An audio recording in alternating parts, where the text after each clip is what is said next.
देखो, हम लोग लिस्ट बना करके बैठते हैं कि बाघा अभयारण्य याद कर रहे हैं, नृत्य याद कर रहे हैं, डांस याद कर रहे हैं, पेंटिंग याद कर रहे हैं, याद नहीं हो रहा है, कितना कुछ है, याद कैसे करें। सबसे अच्छा तरीका, सबसे सटीक तरीका है, ब्रेक डाउन करो अपनी तैयारी को। 28 राज्य है ना, 28 राज्यों को हम 28 दिन में करेंगे। अगर राज्य बड़ा है, एमपी हो गया, गुजरात हो गया, यूपी हो गया, अगर बड़ा है तो हम उसको 2 दिन में करेंगे। मतलब 30 से 35 दिन में सारे स्टेट को कवर कर जाएंगे, एक एक दिन करके। एक दिन एमपी को कर लिया, एक दिन यूपी को कर लिया, एक दिन अलग अलग स्टेट को अलग अलग दिन में। इससे क्या होगा, जैसे पूछेगा कि अमनगढ़ टाइगर रिजर्व कहाँ है। आप टाइगर रिजर्व नहीं पढ़े हो, लेकिन आपने यूपी पढ़ा है, यूपी के बारे में इन्फॉर्मेशन आपके पास थोड़ी थोड़ी इन्फॉर्मेशन है, तो आपको पता होगा कि यूपी में तो अमनगढ़ है।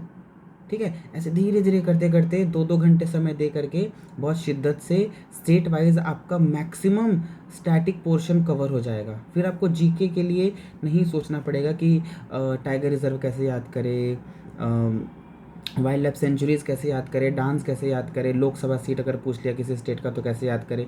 अलग से याद करने बैठोगे, नहीं होगा, यकीन मानो दोस्त, नहीं होगा। सबसे अच्छा तरीका है, एक दिन में एक स्टेट को पकड़ो, पकड़ करके उसका पूरा हिज्जे माने करो, पूरा उसका सारा इन्फॉर्मेशन निचोड़ो, कॉपी में लिखो, 2 बार 3 बार सोने के पहले उसे एक नज़र देख लो, दोस्त को सुना लो, खुद याद कर लो, किसी भाई को सुना लो, किसी को भी कैसे भी सुना दो, याद कर लो, रट लो, उसको बस रख लो। वो बहुत इजी वे में आपका एक दिन में अच्छा हो गया, सब कुछ कवर होते चला जाएगा, और 1 महीने में आपका सारा most of the static portion आप कवर कर लोगे। फिर आपको सिर्फ रिवीजन करना होगा। तो ये तरीका करो। देखो मेरी मैपिंग का क्या तरीका था, लग रहा होगा कि ये सिर्फ बोल रहा है, लेकिन ऐसा नहीं है। मेरी मैपिंग अच्छा होने का रीज़न ये है, यू कैन सी, ये मेरी मेहनत है, ये मेरी मैपिंग की मेहनत है, यू कैन सी। ठीक है, तो मैंने ऐसा किया है, और ग्रेजुअली, एक बार में कुछ नहीं होगा, ग्रेजुअली धीरे धीरे कब आपको याद हो जाएगा, करे जिम्बाब्वे, जिम्बाब्वे के ऊपर में ये है, जिम्बाब्वे के बगल में ये है, यहाँ पे अरब सागर है, यहाँ पे अदन की खाड़ी है, वो याद आ जाएगा।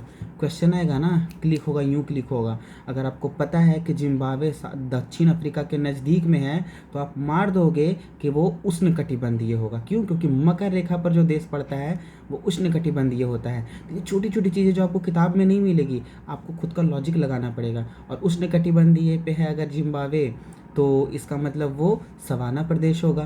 तो निम्न में से सवाना घास के मैदान कहाँ हैं, तो आप मार दोगे जिम्बाब्वे, मार दोगे ना। तो ऐसे करके छोटी छोटी चीज़ें, आपको पूरा पर्वत का लिस्ट नहीं याद करना है। आप जिम्बाब्वे के पर्वत को याद कर लिए हो, मोस्ट इंपॉर्टेंट, वैसे करके आपने एमपी के जलप्रपात को याद कर लिया है, तो आपको पूरी लिस्ट नहीं याद करने की ज़रूरत है कि कौन जलप्रपात कहाँ है।